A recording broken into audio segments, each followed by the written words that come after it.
can create this effect in Photoshop in under 1 minute. Start by dragging in your image, right click and click on distort. Line it up with the lines perfectly and do the exact same thing with a rock texture. Once you've done that, duplicate this layer, flip it horizontally and then line it up again with distort.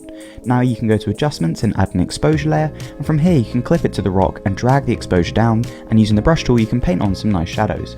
Now if you right click, you can also distort this underwater image here, and then again we're going to add a color balance layer.